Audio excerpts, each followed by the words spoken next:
নমস্কাৰ আশা কৰো আপোনালোকে আটাই ভালে আছে welcome to the channel learning with Ritun আজি আমি ইন্ডিয়া হিস্ট্ৰি বা ভাৰতৰ ইতিহাসৰ কিছু প্ৰশ্ন আলোচনা কৰিম আৰু যিবিলাক আপোনালোকৰ কাৰণে আপোনালোকৰ APSC হক বা DME Assam হল এইবিলাক পৰীক্ষাৰ কাৰণে হেল্পফুল হ'ব গতিকে আমি আজি চাই লৈছো ইন্ডিয়া হিস্ট্ৰি কিছু প্ৰশ্ন আৰু এইবিলাকৰ উত্তৰ আজি ফাৰ্স্ট যেটো প্ৰশ্ন হল who was the first ruler of the Sena dynasty Sena বা সেন ডাইনেস্টি বুলিও কোৱা হয় এই ডাইনেস্টিৰ এইটো বংশৰ প্ৰথমজন ৰজা শাসক কোন আছিল প্ৰথমজন শাসক হল সামন্ত সেন এইজন সেন ডাইনেস্টিৰ প্ৰথমজন শাসকৰ নাম আছিল সামন্ত সেন নেক্সট প্ৰশ্ন চাম আমি আজিৰ which Sikh Guru introduce the Gurmukhi script কোনজন শিখ গুৰুৱে গুৰমুখী লিপি প্ৰৱৰ্তন কৰিছিল বুলি ক'ব পাৰো সেইজন শিখ গুৰুৰ নাম কি সেইজন শিখ গুৰুৰ নাম হল গুৰু অংগদে গুৰমুখী স্ক্ৰিপ্ট প্ৰৱৰ্তন কৰিছিল আমি এতিয়া নেক্সট কোৱেশ্চন চাম নেক্সট পৰৱৰ্তী কোৱেশ্চন হল which battle helped Shershah to establish the Suri dynasty কোনটো যুদ্ধৰ পিছত Shershah Suri বংশ প্ৰতিষ্ঠা কৰিছিল বা Suri বংশ প্ৰতিষ্ঠা কৰিবলৈ সক্ষম হৈছিল সেইটো ব্যাটেল হল যুদ্ধ হল দ্য ব্যাটেল অফ চাওজা in 1539 1539 চনত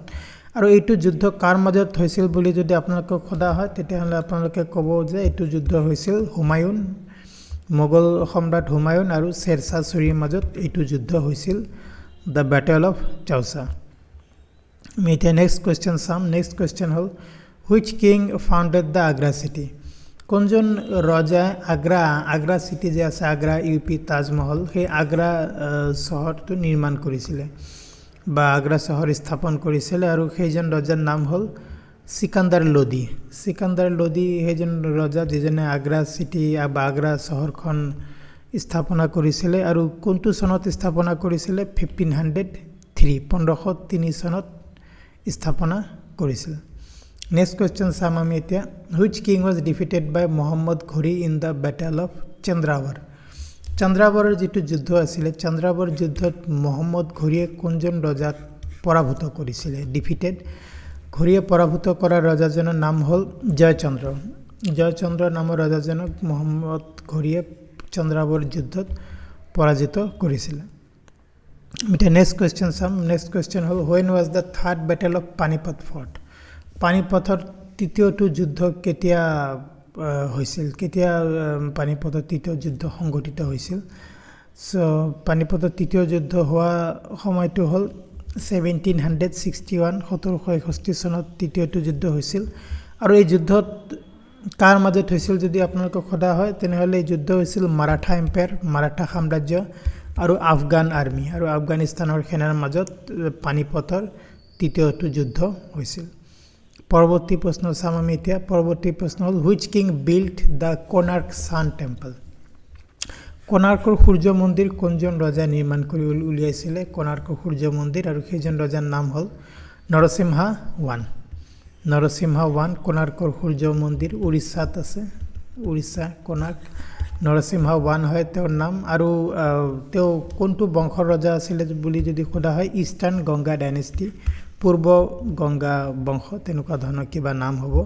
সেইটো বংশৰ ৰজা আছিল নৰসিংহা I যিজনে কোণাৰ্কৰ সূৰ্য মন্দিৰ নিৰ্মাণ কৰিছিল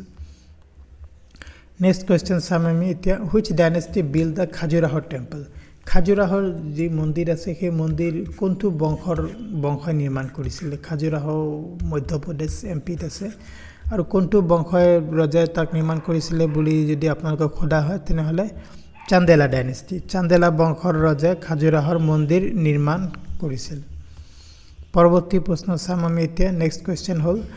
two which sect did Adiguru Shankaracharya belong Adiguru Shankaracharya কোনটো সেক্ট মানে পন্থা কোনটো পন্থাৰ সৈতে জড়িত আছিল বা তেওঁ কোনটো পন্থা ফলো কৰিছিল বা অনুসৰণ কৰিছিল আৰু সেই পন্থাটো হল শৈৱ পন্থা কিছুমান শৈৱ পন্থা শাক্ত পন্থা থাকে বিষ্ণু পন্থা থাকে বৈষ্ণৱ পন্থা তেনেকুৱা ধৰণৰ তো আদিগুৰু শংকৰাচাৰ্য শৈৱ পন্থা অনুসৰণ কৰিছিল পৰৱৰ্তী প্ৰশ্নটো চাম আমি এতিয়া which Chola king first conquered Ceylon ইয়াত কৈছে কোনজন চোল বংশৰ ৰজা চোলা মানে দক্ষিণ ভাৰতৰ যেটো চোল বংশ আছিল কোনজন চোল বংশৰ ৰজা প্ৰথম Ceylon মানে শ্ৰীলংকা আজিৰ দিনত তাক শ্ৰীলংকা বুলি কোৱা হয় পোন প্ৰথমবাৰৰ কাৰণে শ্ৰীলংকা আক্ৰমণ কৰিছিল বা দখল কৰিছিল সেইজন ৰজাৰ নাম হল ৰাজা 1 এক ৰাজা প্ৰথম সেইজনে প্ৰথম শ্ৰীলংকা আক্ৰমণ কৰিছিল আৰু এই আক্ৰমণ সংগঠিত কৰা হৈছিল 993 AD মানে 1900 নহয় মানে 993 সন 993 সন 993 সনত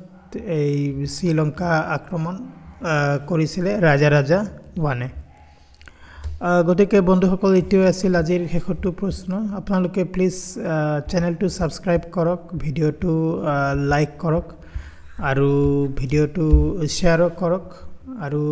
আকৌ এবাৰ ৰিকুৱেষ্ট কৰিছো চেনেলটো সাবস্ক্ৰাইব কৰক কাৰণ আমি এই ধৰণৰ আৰু বহুত ভিডিও এইটো চেনেলত পাবলিশ কৰিম আৰু ভিডিওটো শেয়াৰ কৰিব যিসকলে মেইনলি বিভিন্ন ধৰণৰ কম্পিটিটিভ এক্সামিনেশন সমূহৰ কাৰণে প্ৰিপাৰেচন কৰি আছে গতিকে এইটো ভিডিও চোৱাৰ কাৰণে আপোনালোকক বহুত ধন্যবাদ আকৌ এটা ভিডিওত লগ পাম